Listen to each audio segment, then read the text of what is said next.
There's definitely holes in the hull. I'm Taryn, this is Logan, and this is Max. Our life rarely goes as planned, and this story is no different. But we are determined to rebuild our beautiful steel boat, even stronger than she was before. And we're bringing you along with us. Last week, we discovered a bunch of rust in the aft end of the boat that we had not expected. We left you with a shred of optimism. This is setting us back a little bit, but probably not a ton as far as time goes for getting back in the water. But as you're about to see, things are about to get worse.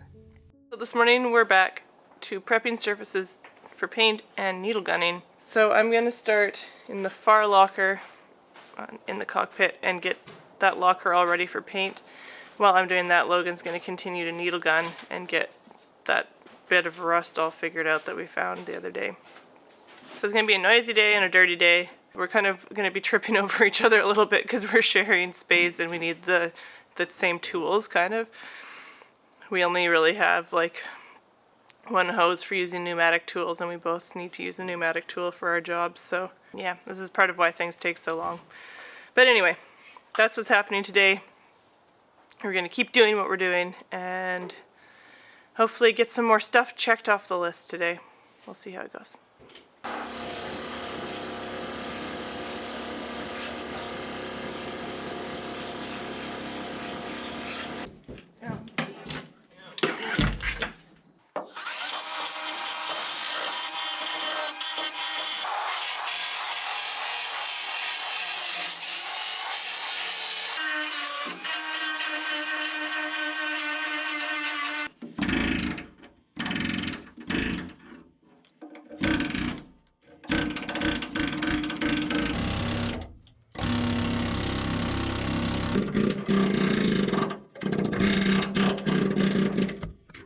So we definitely found the worst spot in the hull so far.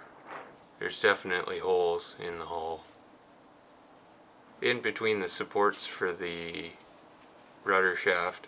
And it's an absolute, like, just the worst place to try and get into.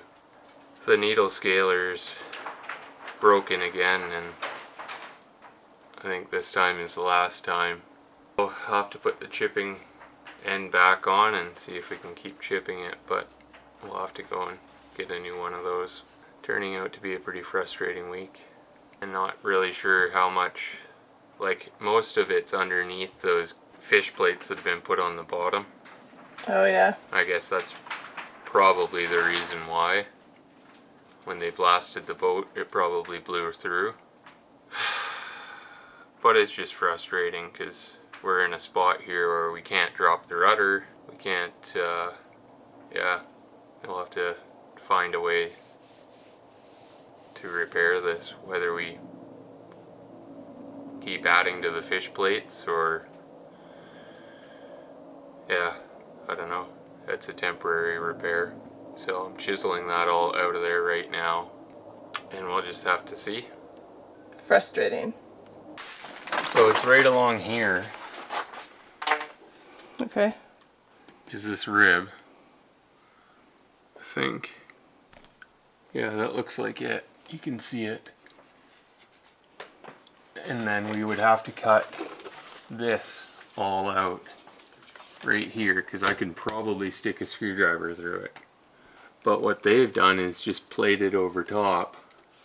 Like, look at the other side. Yeah, the other side is like way longer. And that sucks, but it seems to be the fix that... The easiest fix. Yeah. So that's what you're thinking might be the best option? There's some pretty big plates though.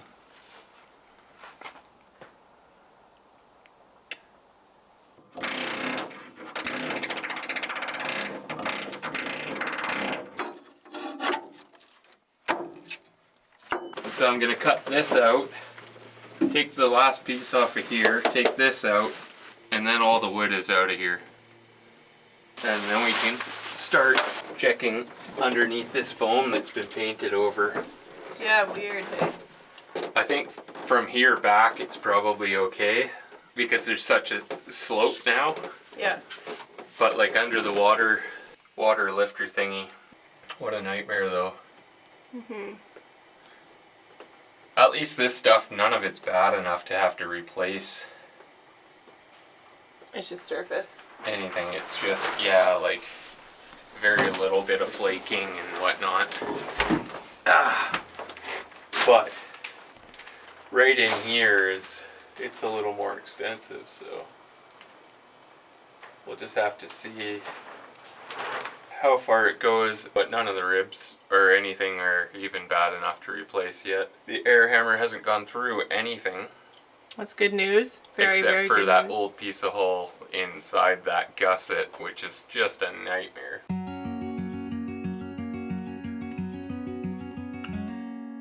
Days without water along the sun-soaked road.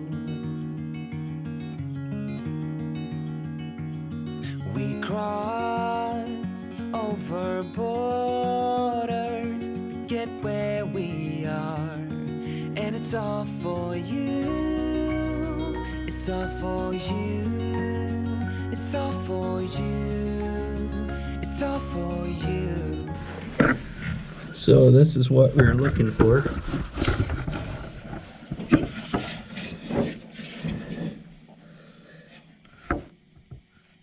And that is some pretty bad scale. So I don't know if there's a pinhole in the weld or something. But yeah, makes a mess of things. And that was all hidden underneath spray foam. But it was open cell spray foam. And it's all for you. It's all for you. It's all for you. It's all for you. I did it all for you. It's all for you. It's all for you. It's all for you.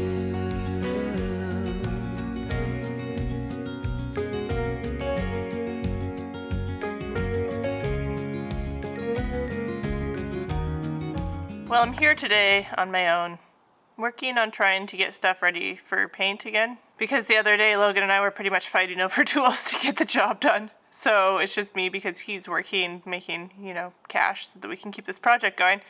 And I had a little bit of free time today, kind of, so I'm at the boat. So to try to get this prepped for paint, I've been using 3 different tools. The pneumatic die grinder, the electric die grinder, and then the Turku. And I did pretty much everything I could do with the electric die grinder and the Turku. And we only have one air hose for the pneumatic grinder, so I had to wait until he was out of the picture.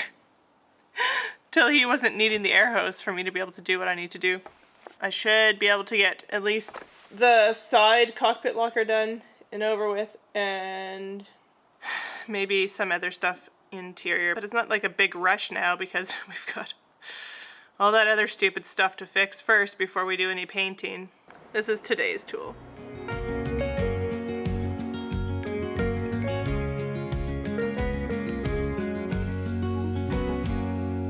When it is freezing, I will keep you warm. Well, I got both of the cockpit combings ready for paint, so that's pretty big. It's so uncomfortable, especially right now because we have all the flooring off. So I gotta sit down to push myself up the wall to get up into these spaces to grind, and I just slide right down into the bilge. Tomorrow we'll be back here for at least half a day trying to get stuff done, maybe just cleaning up, doing a dump run or something, but it's gotta keep going and keep going and keep going until it's time to finally get her back in the water.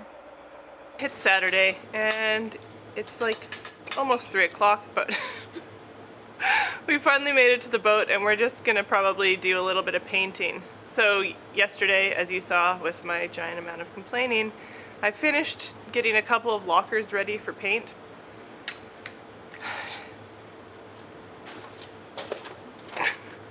I mean, one locker and both of the cockpit combings. So we're gonna paint that today. We've got the heater pumping because it's not that warm and the humidity is pretty hot, and our goal is to get that pumping, get the boat really nice and warm for putting the paint on so that it dries as fast as possible and with as little moisture as possible.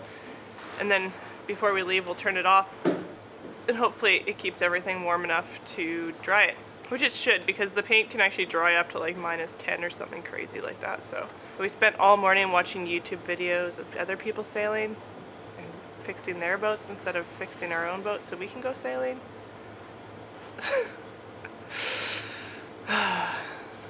But whatever, it's Saturday. So guess it's time to work now. It's all for you.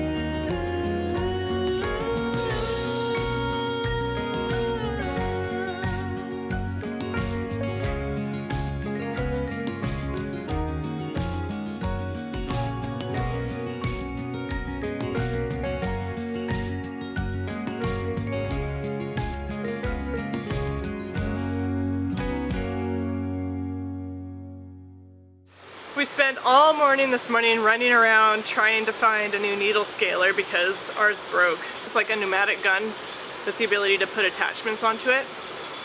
And so we had a needle scaler attachment. And it has not lasted very well. Like it was pretty much brand new when we started this project. It's broken 3 times, and this 3rd time is just the last time that we can replace it or repair it. So we tried to get a rebuild kit for it, can't get a rebuild kit for it, so we went looking for like a needle scaler gun that's like pretty much just one piece, and they're supposed to work a lot better. But we can't find one. We can't find one that's at 90 degrees. All of them are like straight, and when they're straight, they're super long. The shortest one was probably this long. So trying to get that into these spaces is next to impossible. So we wanted to get a 90-degree one, and it was going to be June before anybody in town has one. So we ended up buying pretty much the exact same thing that we've had break on us 3 times, and it was still $80. And it took us 3 hours of running around just to find the stupid thing. So the game plan for today is to use that needle scaler to get as much of the paint gone as we possibly can. We've got most of it done, but there's a bit more. Logan's going to cut off the flanges. So like those support beams that make it really hard to get into that one space around the post there. He's going to cut those off so that we can actually get access in there. So we haven't determined yet if we need to replace plates or if we can just kind of do quick fixes on spots that are thin, or what the deal is going to be. But either way, we're in for like an extra month at least of work and hundreds and hundreds of dollars of paint to repair whatever we need to do here. So it's extremely frustrating. We were getting so close, and now we're looking at least a month later for a launch date. And I mean, that means that we're cutting into summer, because I was hoping that we'd be close to May, June when we launched, and if we're pushing it to June, July, we've got to be gone for 2 weeks at the beginning of July. So that means that we're probably looking at late July when we're launching, which means that we get like 1 month of summer before we're back into cold months again, which is extremely frustrating. I mean, the hope is that once we have this actually fixed properly, we won't have to haul out for a long time, and for the next few years we can actually like travel and enjoy ourselves and explore. And there's not much we can do about it. It is what it is. We got ourselves into this mess. We've got to get ourselves out and then just pray to God that there's actually some smoother sailing after this, because my God, this is exhausting. This is just like... Oh, and the other thing is, it's like 2 years ago today that we bought this boat. So we spent 7 months of that in the water, 6 months of that exploring, and then the other 1.5 years has been on land. This was definitely not how we thought this project was going to go, or buying this boat was going to go. So that's just life, and that's just the story of what it means to own a steel boat, and even more than that, to try to do something that's unique and different in life and doesn't have straight paths laid out for you. It's just not easy when you're doing something that not a lot of people are doing in an area that's not very highly populated. There's just not a lot of resources for helping and for getting this job done faster. So today we're just gonna keep going. So let's get in there.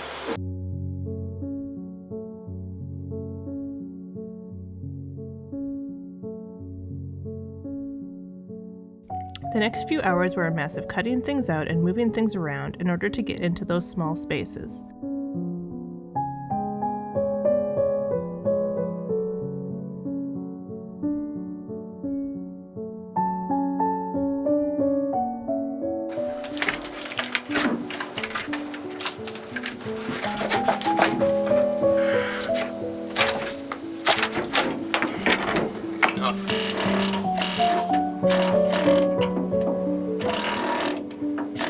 You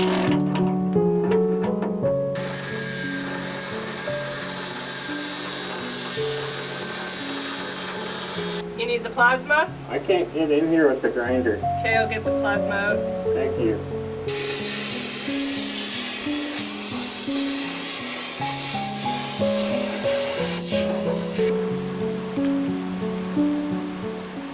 So it turns out that there's rust pretty much behind every single rib in this aft locker, as well as forward. The first 2 ribs forward into the side locker and the aft cabin.